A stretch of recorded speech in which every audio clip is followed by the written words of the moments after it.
Assalamualaikum warahmatullahi wabarakatuh, sahabatku para petani sawit, apa kabar? Semoga kalian selalu dalam keadaan sehat walafiat dan selalu dalam lindungan Tuhan yang Maha Kuasa tentunya, amin.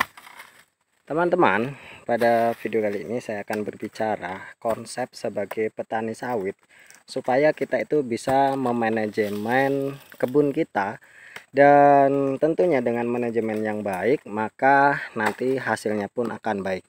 Karena begini, ketika memang kita melakukan pembukaan lahan atau berkebun kelapa sawit, namun manajemen kita itu buruk, maka nanti hasilnya yang akan kita dapatkan tidak sesuai dengan apa yang kita impi-impikan, seperti itu teman.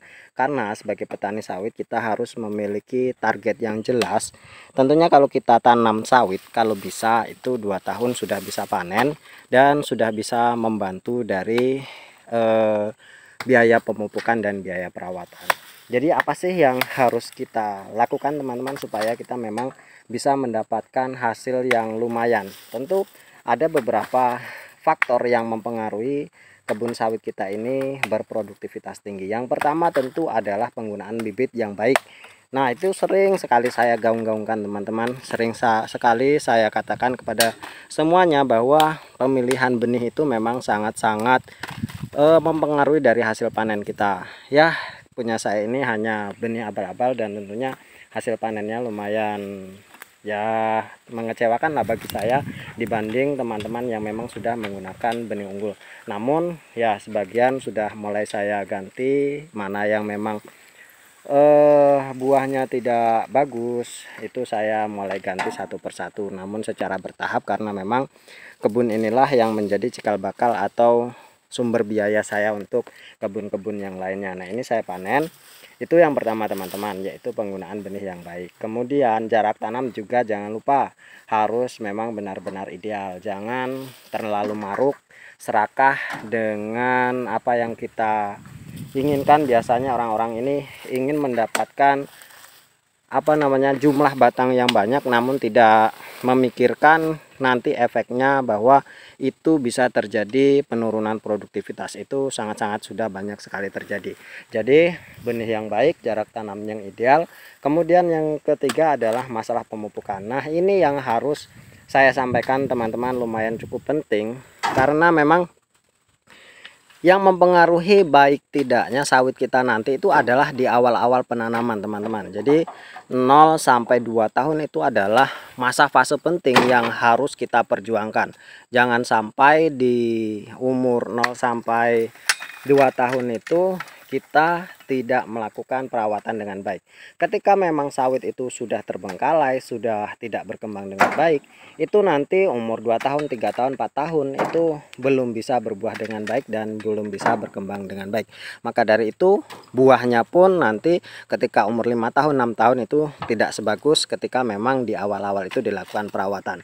Jadi saran saya di awal-awal penanaman usia 0 sampai 2 tahun, 3 tahun, ya meskipun belum menghasilkan untuk biaya pemupukan, usahakan sebagaimanapun juga kita harus mati-matian melakukan pemupukan yang baik dan benar. Di sanalah memang kunci supaya kebun sawit kita ini nantinya akan berbuah dengan baik. Itu teman-teman sering saya sampaikan kepada teman-teman semuanya bahwa di awal-awal perawatan kita harus menderita terlebih dahulu, kita harus mengeluarkan banyak biaya supaya memang sawit kita ini terjaga perawatannya. Saya selalu katakan bahwa lakukanlah pemupukan setiap bulan sekali meskipun dalam dosis yang kecil supaya memang pertumbuhannya itu terus terjaga, pembersihan gulma yang baik, kemudian penggunaan perlakuan kita terhadap kelapa sawit kita, baik itu pruning, baik itu kastrasi dan pembersihan piringan dan lain sebagainya, pembuatan tapal kuda,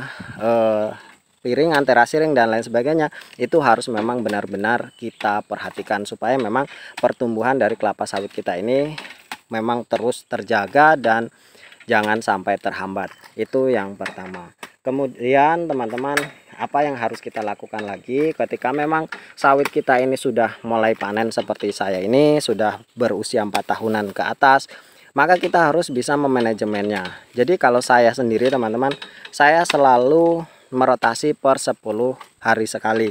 Jadi 10 hari sekali saya panen. Dan saya bagi 3. Jadi panen pertama itu untuk biaya perawatan dan pemupukan. Jadi ya kalau kebun saya ini hanya berapa 1 hektar tidak sampai teman-teman. Ya kalau setiap sekali saya panen saya mendapatkan 3 kintal. Itu 3 kintal saya belikan pupuk ya sekitarnya dapat 2 karungan. Kalau urea ataupun KCL itu sudah saya tebarkan, cukup 1 bulannya itu untuk 1 kilogram per batang. Itu sudah lumayan bagus. Kemudian yang 2 kali panen itu bisa kita ambil untuk kebutuhan keluarga kita. Jadi 1 untuk biaya perawatan, 2 untuk kebutuhan keluarga kita, baik itu untuk kebutuhan sehari-hari ataupun untuk ditabung. Yang satunya itu terserah kalian. Yang penting 1 bagian itu untuk perawatan teman-teman. Nah setelah itu baru sawit kita terus terjaga produktivitasnya, karena memang kebutuhan nutrisinya itu terus tercukupi. Nah kunci inilah yang paling penting supaya memang kebun kita ini terus terjaga produktivitasnya, jangan sampai terbengkalai masalah pemupukan. Karena memang kata orang-orang, filosofi kebun sawit adalah sawit tanpa dilakukan pemupukan maka hasilnya akan 0 besar. Nah itu yang harus selalu kita ingat. Mungkin hanya ini teman-teman, semoga bermanfaat. Terima kasih atas perhatiannya. Wassalamualaikum warahmatullahi wabarakatuh.